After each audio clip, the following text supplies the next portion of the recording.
just need to take that next step. What happened in that parking lot? Did you guys plan it? Or did it just happen? What? Huh?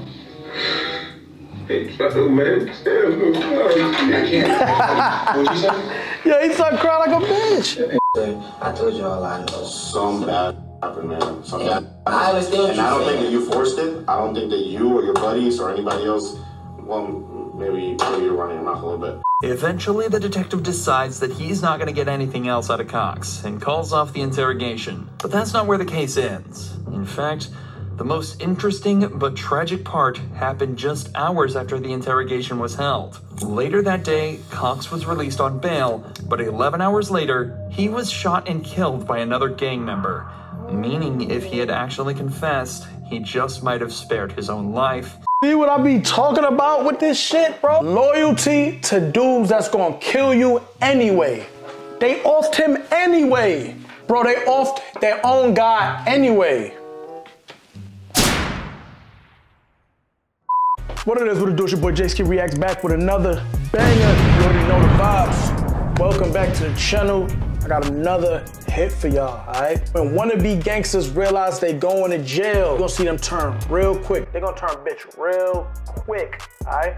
Before we get into this video, you already know the vibes. Road to 10K subscribers. We just hit 3,200. We on the road. I appreciate all the support. Make sure y'all hitting that like button. Might not mean a lot to y'all, but it means a whole lot to the channel. Get me in the algorithm. Get me upstairs with the big boys. You already know the vibes, man. If you already a subscriber, you already know what time it is. Make sure y'all hitting that notification bell so you know every single time I drop some fire content just like this one. Appreciate all the Cash App, all the PayPal donations. As you can see, they go towards the studio, helping me give you guys quality content at the end of the day. So without further ado, we're gonna get straight into this video. No more talking. Day one, yeah gang, ski gang. Let's get it in, man. Let's go. Look at me, I'm on. Look at me, I'm on. Look at me, I'm on. Look at me, I'm on. Can't stop, keep going. Can't stop. Gangsters are supposed to be seen as tough thugs with little regard for the law. But what happens when fake gangsters are faced with real prison time? These are three never-before-seen examples of when wannabe gangsters realizing they'll be serving prison time. Starting with the case of 18-year-old Conrad Troja, who in Why didn't show his face? was leaving school when he was approached by a man holding a handgun. Oh, okay. Conrad was ordered to take off his bag and hand it over, but when he refused, he was shot in the chest by the man. Wow. Miraculously, Conrad managed to stumble away from the scene and call for help before collapsing and dying on the spot. Wow. The suspect fled immediately, but was later identified as Edtavion Wilcox, I think it's who crazy, was brought bro. in for attempted murder. Bro. Turns out, he wasn't all that tough in the interrogation room. Alright, here's the deal. You know something else happened. I don't sit here and talk to you without knowing what the deal is, alright? We've been talking to people, we've been interviewing people, we've been showing people pictures, we've been looking at video. I didn't bring you up here because you weren't wearing your seatbelt, okay? You got arrested for a burglary before they didn't even bring you up here. Obviously, it's something a little more serious. Wilcox is trying to remain calm and pretend as though he's got no idea what this is all about. Little does he know, his getaway driver had also been apprehended and confessed to everything. Damn. The detective just has to find a way to get him to confess as well. This is going to go one of two ways. You're either going to be a guy who made a mistake, hanging around the wrong place, the wrong time, did something dumb, or you're going to be a guy that goes out and likes to shoot people for fun. Okay? Damn. Listen, and before you say anything, I think you're a guy that made a mistake. I know you were there, okay? I know what happened. I've talked to the victim. The victim's picked you out of a photo lineup and said, that's the guy that shot me, okay? Here's the deal. I don't think you shot that guy because you're a bad person. You didn't mean to kill that guy, okay? What happened was is the detective put his foot in his mouth. He said, I spoke to the victim. He said, I showed him the picture, blah, blah, blah, blah. But then on the second hand, he says, I know you didn't kill that guy on purpose, blah, blah, blah. He started fighting with you, and you got scared. So, y'all say I know you shot somebody. Imagine you're an 18-year-old kid who got in over their head and ended up shooting and killing an innocent civilian. No matter who you are, you'll be feeling scared. A feeling that'll amplify when a police officer asserts that they know exactly what happened. Wilcox will be feeling rattled now. As the cop talks, he's slumped over in his chair, implying he's interested in what the cop is saying, and as soon as he's allowed to talk, all his responses sound confused and even bewildered. The cop knows he has him on the back foot. Now he just needs to close it out. You're 18, right? You're 18, yes? Yeah. This is where you need to stand up and be a man and admit you made a mistake. I know you weren't trying to kill that guy. I know that, because you're not the kind of guy that does that. You panicked, you got scared, you got in over your head. The victim's making you out to be a stone cold, just straight up thug killer. Guy that doesn't give a f about anybody else, alright? If you keep going down the path you're going down, telling me you didn't have anything to do with it, it's not you, who are people going to believe? Are they going to believe you, or are they going to believe the victim? They're going to have to believe the victim, because you didn't give me your side of the story. Wilcox is being pushed into a corner. It's a good detective. The fact that he knows Wilcox is just in over his head, but is using language in such a way that makes him feel like he's accused of being this cold-blooded monster. His reactions to this prove just how well this technique is working. He stares at the ground, implying shame, and rubs his head in a pacifying behavior that shows how stressed he is. A guy that sits there like you is not a guy that goes around and kills people. You understand what I'm saying? You have remorse. You're sorry. I can see it on you. You just need to take that next step. What happened in that parking lot? Did you guys plan it? Or did it just happen? Huh? I can't. What'd you say? Yeah, he started crying like a bitch. Don't, remember how we talked about that? Don't think about that. That's the least of your concerns right now. In a breakdown that's far from gangster, Wilcox starts to cry and laments on how he absolutely can't go back to jail. The detective uses this moment of vulnerability to press him further and tells him he has one last opportunity to be honest and let everybody know that he isn't the monster they think he is. Did you say, stop hitting me or I'm gonna shoot you? Anything like that? I was like, I had my hand like right here. No, you had your left hand like up against him? Yeah. Trying to push him away? I was trying to make him stop hitting me. Where was the gun? In my pocket. Which pocket? How many times did you shoot? What happened after you pulled the trigger? Did he fall down or No. was he still standing up? Where'd you hit him? I didn't even know I hit him. Okay, so you fired that one round. What happened? You just froze up? And just like that, Octavian Wilcox confessed to shooting Conrad Tohan and was sentenced to life in prison. All over a school bag. But while he'll be spending... Yo, y'all niggas is giving up y'all life, y'all freedom over foolishness, bro. Like, a book bag? What did you think was in that book bag? $10 million? What's wrong with y'all? This nigga crazy, crying like a bitch over a book bag. Now you murdered somebody, innocent dude, a kid at that. Y'all niggas is losers, man. The rest of his life in prison, Demetrius Cox wasn't so lucky. Throughout the beginning of 2020, a war between rival gangs 438 and AF-NF began to break out. Many shootings were reported with dozens of deaths attributed to just these two gangs, with one of these occurring on the 14th of April. Shots were fired at a house party. Look at these thugs, bro. Resulting in the death of 20-year-old Wolf Luma. The killer was identified almost immediately as Demetrius Cox, also 20 years old. 2 weeks later, Cox was brought in on the suspicion of murder, and an interrogation began. Look at his head. In one of the most shocking... Bro. Look at this dude's hair, bro. As Demetrius Cox, also Look at his hair. Look at his fucking head, bro. How do y'all expect to be taken seriously outside looking like this, yo? For real. Y'all gotta, like, this is ridiculous to me, bro. Y'all just don't, like, I feel like the black, this is, like, listen. The black community gotta do better, bro. And I don't wanna hear, oh, we gotta cancel him. I'm part of the black community, dumb motherfuckers. And I'm not, this is ridiculous, bro. Take some pride in your image, how you look, how you carry yourself, get a respectable job, raise your family, do what you gotta do. These dudes in this interrogation room looking like idiots, bro. Looking dirty as a motherfucker, bro. This is crazy. Doodle on his head. One of the most shocking moments in interrogation history. Dang, dude. You said me right now. Yeah. And I didn't say that before because we weren't able to, but now we can. Right? Yes, sir. Yes, sir. I gotta tell you, I'm pretty impressed by the way they just just overall your persona as it is. Okay. So I appreciate the respect. It's going to be given right back to you, okay? Okay. Cox starts the interrogation out respectfully, but as the interview continues, he starts to annoy the detective by withholding information that could get members of his gang into trouble. This type of loyalty is extremely common in these types of cases, but can prove to work against you, as is seen just a few minutes later. I'm not saying you went there for the wrong reasons. However, man, I tell you one thing. You know how they say, like, victims, and suspects, this and that? I thought that you were a victim.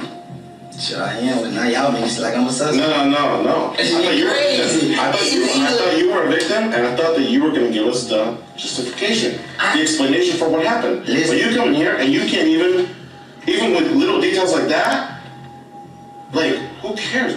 If Papa Jay's there, why can't you just be honest and say, yeah, he was there. He was chilling. We hung out. But I got another question what's for you. so, like, hard about the truth? What's interesting about this case, though, is that the cop actually isn't 100% sure that Cox is the killer. As Cox mentions earlier, most of the evidence in the case is hearsay, and detectives could have a hard time using it in court. Alright. This is why Cox They need a confession. Place. If they could, it'd make their lives a whole lot easier, but Cox isn't budging. Okay, listen. If you want to tell me what happened, I'm all ears, man. I just tried to tell you what happened. Look at me in my face. Look at me in my face. You not. If you tell me the truth, I will believe you. But there's an explanation for what happened. So you trying to say I'm the explanation or something? That's what I'm asking. It's like you're hearing me, but you're not listening to me. Listen. I'm listening to you, but you're not letting me. You gotta break it down for me. Please just break it down. Listen to me. Okay. I think that you might have been a victim. But I cannot believe a victim when they leave little things out, little details about that night. Well, okay? Mister, I told you all I know. Some bad happened, man. Some bad. I understand what and you're I don't saying. think that you forced it. I don't think that you or your buddies or anybody else, well, maybe you're running your mouth a little bit, but it wasn't justified what happened. Okay. Eventually, the detective decides that he's not going to get anything else out of Cox and calls off the interrogation. But that's not where the case ends. In fact, the most interesting but tragic part happened just hours after the interrogation was held. Later that day, Cox was released on bail, but 11 hours later, he was shot and killed by another gang member. Meaning, if he had actually confessed, he just might have spared his own life, even if it was spending that life in prison. But while Cox may have kept it together in his interrogation and preserved his gangster image, the same cannot be said for Cody Forencam. Bro, you see what I be talking about with this shit, bro? Loyalty to dudes that's gonna kill you anyway. They offed him anyway. Bro, they offed their own guy anyway. Whose crime was littered with errors and stupidity from the very start. After his phone was stolen at a convenience store, Cody went on a tyrannical rampage around his area looking for any signs of the stolen device. Surveillance footage captured him walking past 15-year-old Deshaun Hills, pulling a gun from his backpack and firing 3 shots at the boy, killing him instantly. Witnesses and surveillance footage helps police identify Cody almost immediately, and he was quickly brought in for interrogation. You know, what I just did with the people yesterday, these motherfuckers was able to do this to me. They was able to look at. Okay. I'll take a look at this in a second. I'm saying, look how they do me. Okay. Look how they do me. They just kicked my mom's door open, man. Well, they didn't kick your mom's door open. Yeah, they did, man. No. I was on the phone, man, with somebody while it happened, man. We were there. We were there at your mom. Come on, man. Like I said, man. I ain't about that. Okay, I don't gang bang. I don't do, you know what I mean? I ain't with the guns. Cody here is referring to a search warrant that was used by police to gain access to his mother's house and collect evidence. While his anger about this is likely from a place of truth, he's also using it as a way to try and argue his innocence. This is also backed up by the fact that he immediately tells the cop that he has nothing to do with gang activity or guns. But it won't take long for this facade to fall apart. Damn. We're here because what is that? you're involved with this murder. You've told people. That's why you're here. That's why you're not in Minneapolis. Okay? We have talked to people, all right, that have put you there at the scene. There's video of you at the scene. The whole time. The whole time. Okay, we know why you're there. I ain't buying it, man. You're not buying it. I'm not here to lie to you, though. Why would I lie to you? I ain't buying it. You're on video. Okay, people are talking to you. You're talking to them. Okay? You approach people and talk to them. On the evening of the murder, Cody had been walking around the area asking people if they saw the person that took his phone and aggressively confronting people that he suspected. He was also clearly seen on surveillance footage at multiple stores and businesses in the Minneapolis area, so any arguments he has here that he was elsewhere are completely invalid. Cody, all we're trying to do... Here's the thing. Can I just say something? If I was sitting in your chair... And I had... Dude, I got mercy, dude. Hold on a second. I got mercy, dude. Look at this shit. Sit down. Look at this shit. Sit down. Look at this shit. Yep, sit down. Yeah, it's crazy. So, I don't even want... Like, here's I'm one so thing. mad. One thing. Hold on. I'm so mad right now. No, I was supposed to... ERG, ooh. Then y'all start talking about some goofy shit that I don't know about. It's a murder. Some goofy shit. It's a murder. Some goofy shit. Like I ain't there. Well, here's what I'm going to say, just before we go, okay?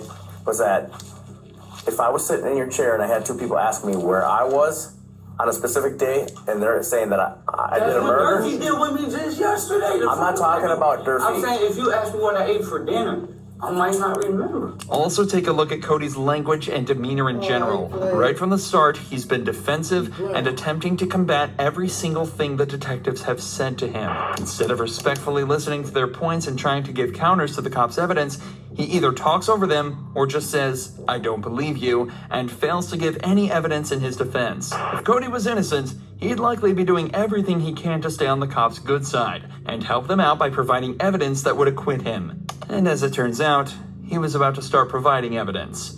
Evidence that would send him straight to jail. Oh, you was at Wally's and boom, boom, boom, boom, boom. You were by Wally's, absolutely. I was by Wally's. You were? But y'all don't know the story. Well, tell me. You motherfucker supposed to be in the motherfucking face, stole my phone, all that stupid shit. That don't mean I pulled the motherfucking trigger. Just because some people say some shit, that's what it is. That's what it is. So y'all gonna go with the here anyway. I was over at the store. I got fucking my. That's what that was. Who jumped you? I don't. Like I said, I don't know. That don't make me no murder. I called my big cousin. My big cousin come get me. What it look like? I said one was. I don't. Nothing came with it. You act like. Can I pull the trigger on somebody? When did you get jumped, or when did you get your stuff robbed? Corey, so somebody jumped you for your phone, right? Did they get anything else from you? Or did you have money? Did you have ID? Man, check it out. In an outburst of more anger, Cody has just put himself right next to the scene of the crime and given the officers a motive for the murder. For the next 4 minutes, Cody scrambled to get himself out of the hole he just dug himself into. But it was already too late. With the evidence they already had, plus what essentially amounted to a full confession, Cody was found guilty of murder and sentenced to 38 years behind bars. Now, I ain't gonna lie, I don't understand how that wasn't a true confession. That just placed him as a victim to him getting robbed. That don't mean he retaliated. They don't have a clear-cut video image of his face or anything. I mean, shit. Actually, I'm lying, they do. They have him on camera getting robbed wearing red and a white shirt, and then they have him walking around the goddamn neighborhood in the same outfit right after looking for revenge. So, well, I guess they do. Excuse me, I just had a retarded moment. This is the end of the video. You already know the vibes. Day one, yeah, gang. Let me know in the comment sections what y'all think about this video. Are these dudes idiots or are they smart? You tell me, are they gangsters or is this just a climate of what gangster means today, bro? Commit a crime and then cry later about it. You know what I'm saying? Don't seem like gangsters to me. Anyway, make sure y'all leave a like on the video. I appreciate it. Shout out to all y'all. Thank you for all the cash apps, all the donations. Thank you, thank you, thank you. See you on the next video. Day one, yeah, gang, ski gang. See you on the next video, man. Peace. I'm out. Look at me, I'm on. Look at me, I'm on. Look at me, I'm on. Look at me, I'm on. Can't stop, keep going. Can't stop, keep going. Can't stop, keep going. Can't stop, keep going. Look at me, I'm on. Look at me, I'm on. Look at me, I'm on.